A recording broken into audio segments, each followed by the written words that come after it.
ዛሬ ደግሞ ስለ አምስቱ አዕማደ ምስጢራት ልንገራችሁ። ሰላማችሁ በክርስቶስ ይብዛልኝ። እንዴት ናችሁልኝ? እኔ እግዚአብሔር ይመስገን ሰላም ነኝ።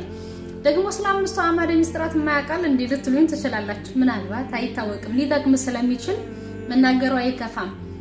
በዚህ አጋጣሚ አንዳንድ ኮመንትን እያየሁ ነበርና ይህንን ኮመንት እና አጋጣሚ ያየሁትኝ ግን ላወጣው ቻልኩ ማለት ነው። ምክንያቱም አለኝ ይኸውላችሁ ወዶቼ፣ ለትምህርት መቼም ቢሆን አለፈብኝ ልንለው አይገባንም፣ ወይም ደግሞ ረፈደብን ልንለው የምንችለው ነገር አይደለም ትምህርት። በተለይም ደግሞ ለሃይማኖታዊ ትምህርት ማለት ነው። ማንም ሰው ከእናቱ ሆድ እያለ ተምሮ አልወጣም ስለ ሃይማኖቱ።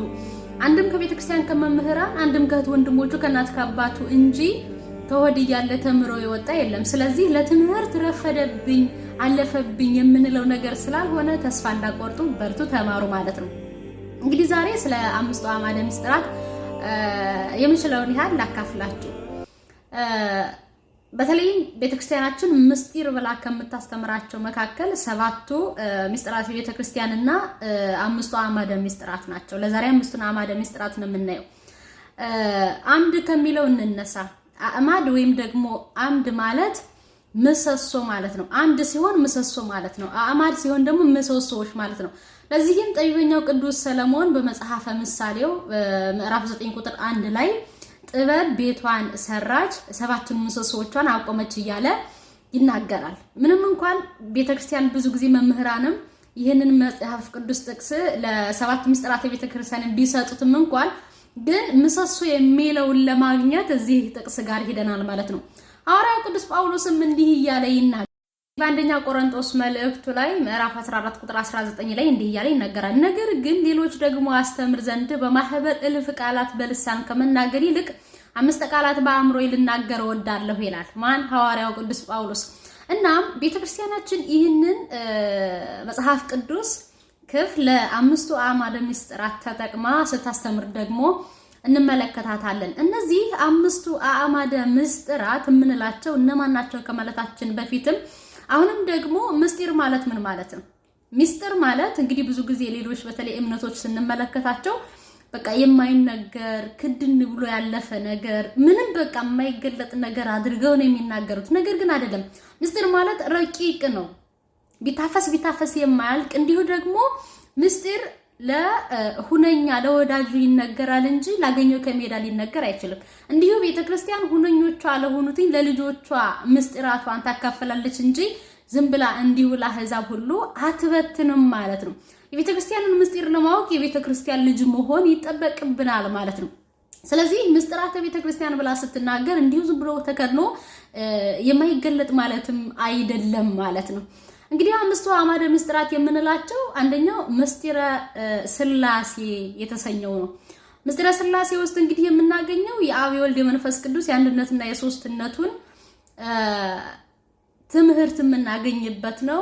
እግዚአብሔር አምላካችን ቅድስት ሥላሴ አንድነቱ ሶስትነቱ እንዴት ነው የሚለውን በእግዚአብሔር አምላክነቱ ወይም ደግሞ በመለኮት ይህን ዓለም በመፍጠር ፈጥሮም ደግሞ በመግዛት በጥበቃው እንዲሁ በመግቦት ሁሉ እግዚአብሔር አምላካችን አንድ እንደሆነ እንዲሁ ደግሞ እግዚአብሔር አምላካችን በስም በአካል በግብር ደግሞ ሶስት እንደሆነ በጥልቀት የምንማርበት ይህ ምስጢረ ሥላሴ ተብሎ ይነገራል ማለት ነው። ከዛ ቀጥሎ ደግሞ ምስጢረ ሥጋዌ ነው። ይህም ደግሞ ከሶስቱ አካላት አንዱ የሆነ ወልድ ጌታችን አምላካችን ኢየሱስ ክርስቶስ በተለየ አካሉ ሰው የመሆኑ ምስጢር የሚነገርበትኝ ምስጢረ ሥጋዌ ይባላል። ጌታ ኢየሱስ ክርስቶስ ከሰማየ ሰማያት መውረዱን ከእናታችን ከቅድስት ድንግል ማርያም ከስጋዋ ስጋ ከነፍሱ ነፍስ ነስቶ ደግሞ መወለዱን እንደገና በምድር ላይ ደግሞ 33 ዘመናትን ተመላልሶ ያደረገውን ስራ ደግሞ የሚነገርበትኝ ምስጢረ ሥጋዌ ይባላል። ወይ ደግሞ የጌታ ኢየሱስ ክርስቶስ የስግው ቃልነቱን ትምህርት የምንረዳበት ነው።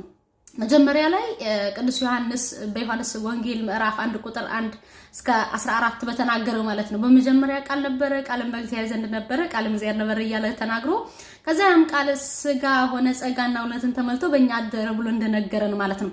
ስለዚህ ይህ ምስጢረ ሥጋዌ የተሰኘው ጌታችን ኢየሱስ ክርስቶስ ስግው ቃል የመሆኑን ደግሞ ከኃጢአት በቀር ፍጹም ሰው የመሆኑን የሚነገርበት ነው ማለት ነው። ሌላኛው ሶስተኛው ደግሞ ምስጢረ ጥምቀት ይባላል። ይህ ደግሞ ጥምቀት አንዲት ናት፣ አትደገም። በነገራችሁ ላይ የልጅነት ጥምቀት አንዴ የምንጠመቃትኝ ከማይደገሙት ምስጢራት መካከል አንዷ የሆነች የማትደገም ምስጢር ናት። ይህም ጥምቀት ይባላል።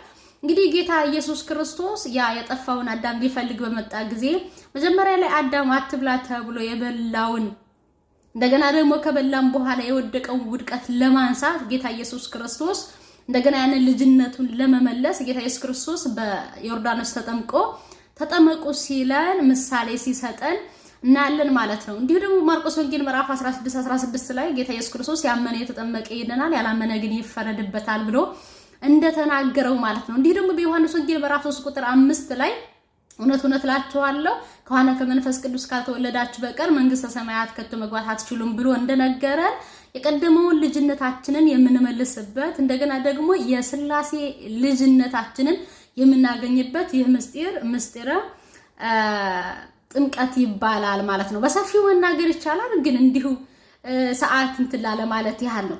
ሌላኛው አራተኛው ደግሞ ምስጢር ደግሞ አራተኛው ምስጢረ ቁርባን የተሰኘ ነው። ይህም ደግሞ ቤተክርስቲያን አንዱና የቤተክርስቲያን ማዕከል ነው ብላ ከምታስተምራቸው አስተምህሮቷ መካከል አንዱ ነው። ይህም ደግሞ የጌታችን የመድኃኒታችን የኢየሱስ ክርስቶስን ክቡር ደሙንና ቅዱስ ሥጋውን የሚገልጽልን ወይም ደግሞ የሚያስተምረን የትምህርት ክፍል ነው ማለት ነው። ጌታችን ኢየሱስ ክርስቶስ እንደሚታወቀው ከሰማይ ሰማያት ወርዶ ከድንግል ተወልዶ በቀራንዮ አደባባይ ሥጋውን ቆርሶ ደሙን አፍስሶ ስለኛ ስለ ሰው ልጅ ሲል እኛን ለመዋጀት ሲል እንደሞተልን ይነገራል። እንዲህ ደግሞ ጌታ ኢየሱስ ክርስቶስም በዮሐንስ ወንጌል ምዕራፍ 6 ቁጥር 56 ላይ እውነት እውነት እላችኋለሁ ሥጋዬን የሚበላ ደሜን የሚጠጣ የዘላለም ሕይወት አለው፣ ሥጋዬን የማይበላ ደሜን የማይጠጣ ግን የዘላለም ሕይወት የለውም ብሎ እንደተናገረ እንዲሁ ደግሞ እንግዲህ በዕለተ ሐሙስ ምሽት ላይ ጌታ ኢየሱስ ክርስቶስ ሐዋርያትን ሰብስቦ እራት እየበሉ እያለ ተነስቶ ህብስቱን አንስቶ አመስግኖ ባርኮ ቀድሶ እንካችሁ ይህ ስለናንተ ለአዲስ ኪዳን የሚቆረሰው ሥጋዬ ነው፣ ከዚህ ብሉ።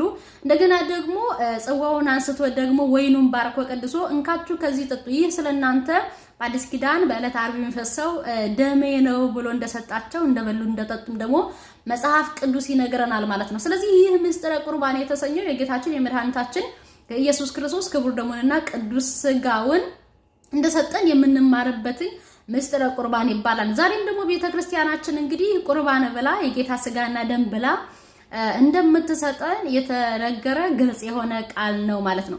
ይሄ በጣም ሰፊ የሆነ የራሱ ትምህርት አለው። እንዳው ለመናገር ያህል ነው።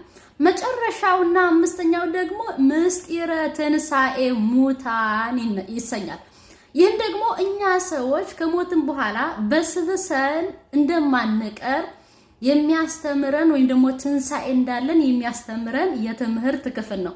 ጌታችን አምላካችን ኢየሱስ ክርስቶስ ከ5500 ዘመን በኋላ መጥቶ ከቤታችን ከቅድስት ድንግል ማርያም ከሥጋዋ ሥጋ ከነፍሷ ነፍስ ነስቶ በቀራንዮ አደባባይ ነፍሱን አሳልፎ ሰጥቶ እንደገናም ደግሞ በመቃብር ተቀብሮ ከ3 ቀን በኋላ ተነስቶ ትንሣኤውን ገልጦ ትንሣኤያችን ደግሞ እንደገለጠልን የሚያሳይ ክፍል ነው ማለት ነው። ይህም ማለት እንግዲህ እኛ ሰዎች መጀመሪያ እንዳልኳችሁ ከሞትን በኋላ ሙተን በስብሰን እንደማንቀር ይልቁንም በመጨረሻው ዘመን ደግሞ ሴቷ እንደቀደመ ሔዋን እንደነበረች እንደገና ደግሞ ወንዱ እንደቀደመ እንደ አዳም እንደነበረ ሆኖ የሚነሳበትኝ ተዘራበትኝ ሥጋችንና አጽማችን ተሰብስቦ ከጌታ ከኢየሱስ ክርስቶስ ፊት የምንቆምበት ለትንሣኤ የምንቆምበትኝ የሚያስተምረን ክፍል ነው ማለት ነው። ትንሣኤ ሙታን ማለት ወይም ደግሞ የሙታን መነሳት ማለት ነው።